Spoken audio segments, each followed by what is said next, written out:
Maxwell Caulfield and Tracy Scoggins, the stars of Dynasty 2 The Colbys? Wow, maybe we're finally going to see what happened to Emma Samms after that UFO abducted her in the season finale.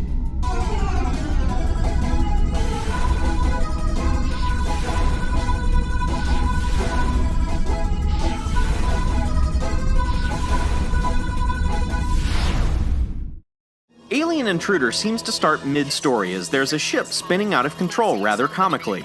And speaking of spinning out of control, special guest star Jeff Conaway is here, being shot at by everyone for some reason.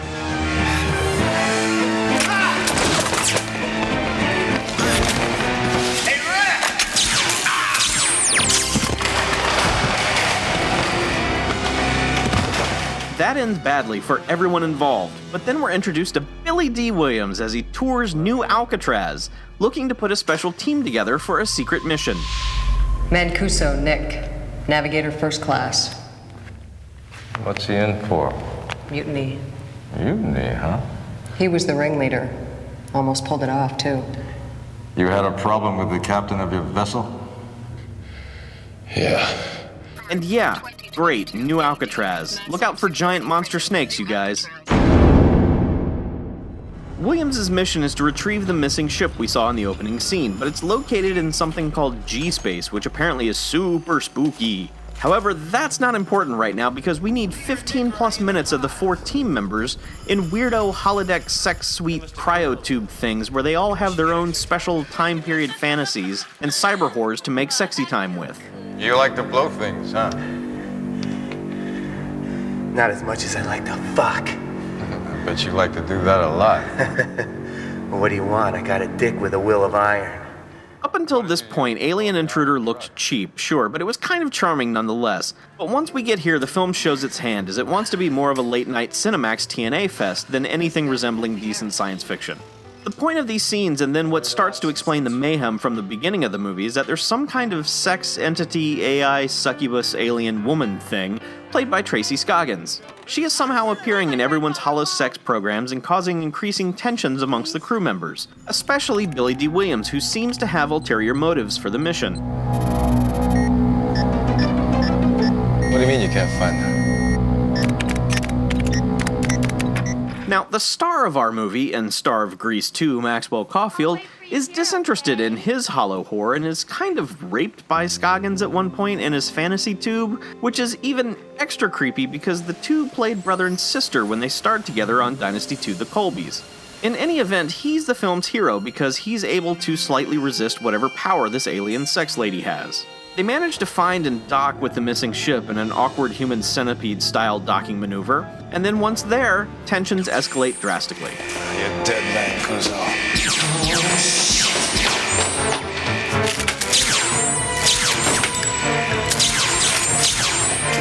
Alien Intruder ends up being a major disappointment, but there are a couple of positives here. The first 5 minutes are deceptively awesome. You've got gunplay and stunts and a guy on fire and Jeff Conaway acting up a storm. Say goodbye, dickhead. I really thought I was in for an undiscovered gem here. Like Arena, the cast is really on board with this one, with the possible exception of Billy D. Williams, who seems a little out of it, although his character does call for that kind of glazed-over performance. Caulfield has no problems making everything uber important, and the nerdy guy seems to be having a lot of fun with his role. So what am I looking at? It's a virus of some kind, only I think it's screwing up every system we have on the ship. Use the antiviral program. I tried that. Nothing happened. Hey, I heard a joke for you. How many New Yorkers does it take to change a light bulb? None. Fuck you! Hey guys, wait up. Also, Billy D. Williams gets a sweet death scene.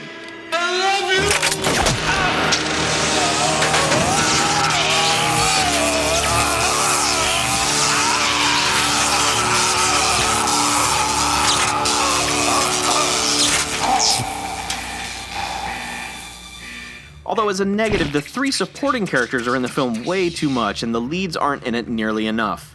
There's a good chunk of the film where I don't even know where Caulfield is. All the cyber sex fantasy stuff is just horseshit and takes up well over a third and possibly close to half of the film's running time. Nerdy guy gets to be a biker, crazy guy is a gunslinger, this other guy has some kind of Casablanca fetish, and Caulfield just wants to hang out at the beach and look ripped.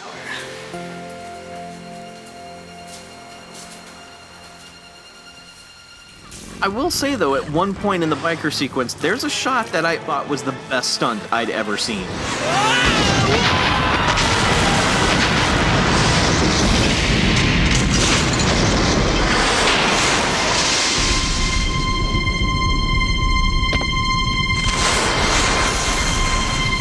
One of the most depressing aspects to the film is the lousy keyboard soundtrack that seems to plague so many of these films from around this time. They're always terrible. Always.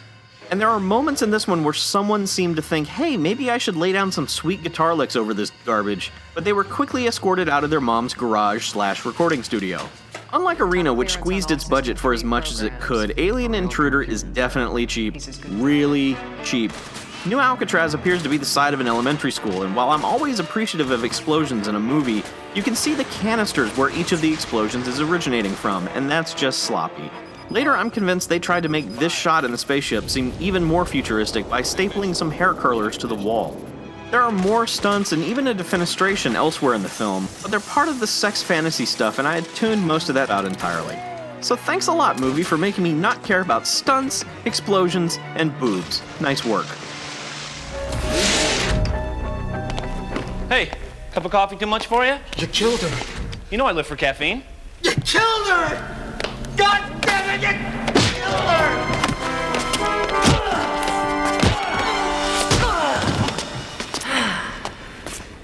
You need to try some decaf, Peter.